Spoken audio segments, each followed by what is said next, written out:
fantastic arrival in Madang in Papua New Guinea. All these traditional canoes came out and greeted me in. There was a lot of interesting stuff going on in Papua New Guinea at the moment. They've got amazing natural resources there, lots of minerals and trees and lots of things very appealing to other countries that mostly come in, take all the good stuff, export it all, say bye, see you. So the big question facing the people there is, how do you develop a developing country? But I suppose my question would be, why do you develop a developing country? Is it actually going to make the quality of life better for the people there? Or is most of that money and most of those riches just heading back overseas? So I was a bit troubled by what I saw going on there, facing a lot of issues. So that's all starting to sound a bit gloomy. Lots of plastic pollution, climate change, developing nations being exploited by the big economic superpowers. But I believe there is a positive message as well. There's a lot that can be done. And I came away from Copenhagen last year really believing that it comes down to us. That corporations and governments ultimately are made up of individuals. And the only thing that we can be sure of changing is ourselves. And so this is my pitch, I suppose. Okay, now I'm back in my pulpit. I've learned from my time on the ocean that lots of tiny actions really add up to something important. Each of my big rows has taken me about 1 million oar strokes. So one oar stroke probably only gets me about this far, which is not very far when you've got 2,000 or 3,000 miles to cross at a time. But you take 1 million oar strokes and you somehow chip away at that enormous distance and gradually you get there. And when I look at these environmental issues, all that plastic in the ocean didn't get there overnight. All this CO2 in the atmosphere and also in the ocean, that didn't get there overnight. We've had a few big disasters like the Gulf oil spill, like the Exxon Valdez, like Chernobyl, but mostly it's been the accumulation of lots of tiny actions made by 7 billion people day after day and year after year. And although we do need radical change at the top levels, we can help to create that change. I was really encouraged the other day to hear that a big company was actually having to change its policies so that it wasn't all about profit. It was going to be about profit, planet, and people, because that's what their investors, their shareholders, were demanding. Investors weren't happy to just get their dividends at the cost, at the expense of the planet.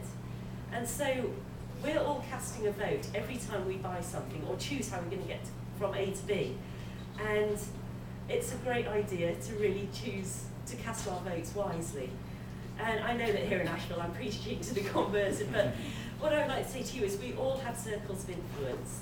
I've got quite a few people that read my blog, especially while I'm actually out there on the ocean. So I'm trying to use my sphere of influence to make a bit of a difference. And I love it when I get messages from people saying, I never knew about the North Pacific garbage patch. I never really thought about all those plastic bags that I bring home from the grocery store every week. But now I have a stash of reusable grocery bags that I keep in the trunk of my car, and I feel so good about doing that. When I'm in the supermarket, I tell other people that they should do it too.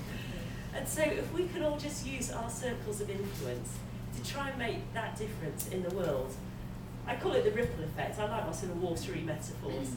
We can all spread those ripples of change. And the tide is turning. Oh my word, they're just flowing now. Another one.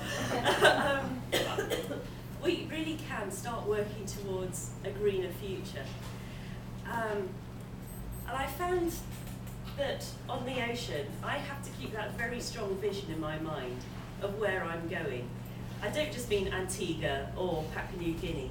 I mean the bigger picture. I need to be very clear about why I'm out there doing this, what I'm getting out of it personally, and what I'm trying to do in the world. That's my really big reason why. And I find it as hard as anybody else would to get out and row for 12 hours a day. It's boring, it's often frustrating. I sometimes get blown backwards. And there are times when I just want to lie in my bunk and not get out and row. But I just keep reminding myself of the reasons why, and that really helps. So if we can all create a shared vision of that cleaner, greener future that we'd like to work towards, I find that helps to keep me going.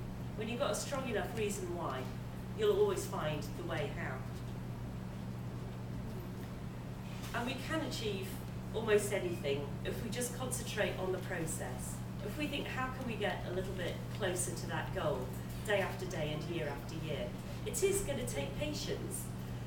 Some of it will just be taking our reusable grocery bags, but there are bigger issues as well. When I was in Malaysia, after rowing across the Pacific, there was a campaign going on against a coal-fired power plant on the island of Sabah, which is right in the Coral Triangle, and on the edge of the rainforest where some of the last few orangutans are living. They wanted to put this great big coal-fired power plant with all the side effects of that.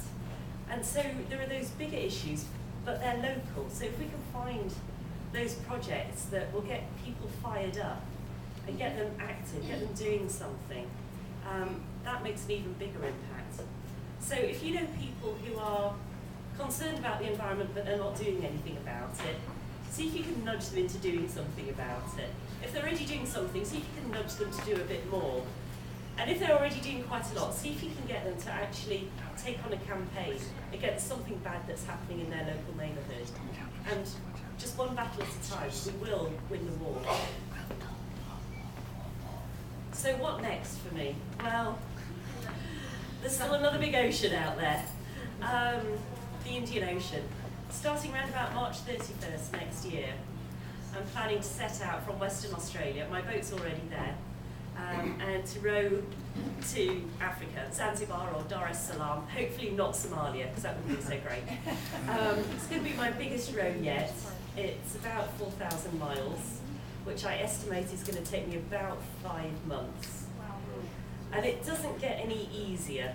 You know, you might think 104 days, 150 days, really what's the difference? But believe me, it's a big difference. But the one that I'm really looking forward to, be careful what you say, Roz. The following year, what I think will be the grand finale to my ocean rowing career, if you can call it that, will be the North Atlantic, from the US to the UK. And the reason that I want to do this, even though it's going to be nasty and foggy and cold and rough, is because I'm trying to get this message out there. And it's really difficult when you're landing somewhere like Tarawa, where their internet is the worst kind of dial-up speed that you've ever witnessed. You're 12 hours away from anybody in the worst time zone in the world. It's very difficult to actually get any coverage out there. So I thought, if I can set out from my adopted country of the US and row to my home country of the UK and row up the River Thames right past all the TV studios and the Houses of Parliament with a massive environmental slogan daubed down the side of my boat, they can't possibly ignore me. And if Mother Nature smiles at me, I would really like, please, to arrive about a week before the London Olympics begin. That would just be perfect. But I know that Mother Nature often has a very different idea about timetables than I do, so that would just be a bonus. Meanwhile, I would like to invite you all to become eco-heroes in your own way. And I'm actually going to ask you if you have a mobile phone with you, would you please take it out now and turn it on? And I don't care if you get a few beeps and bleeps and rings and noises. It's just a bit of fun, and it's not compulsory. You don't have to sign up, but if you'd like to find out more about becoming an eco-hero, it's a fun little thing that we set up earlier this year, because I really believe that it comes down to those good green habits of saying no to plastic, sometimes deciding to walk rather than drive, or even, just walk the last mile. I'm sure we can all think of ways in our everyday lives that would be a little bit greener. So set up this website called ecoheroes.me, and you earn points and you unlock badges for logging a good green deed every day. So it's a bit of fun, and it connects you into a global community of people, also eco-heroes, all doing their bit for a cleaner, greener future.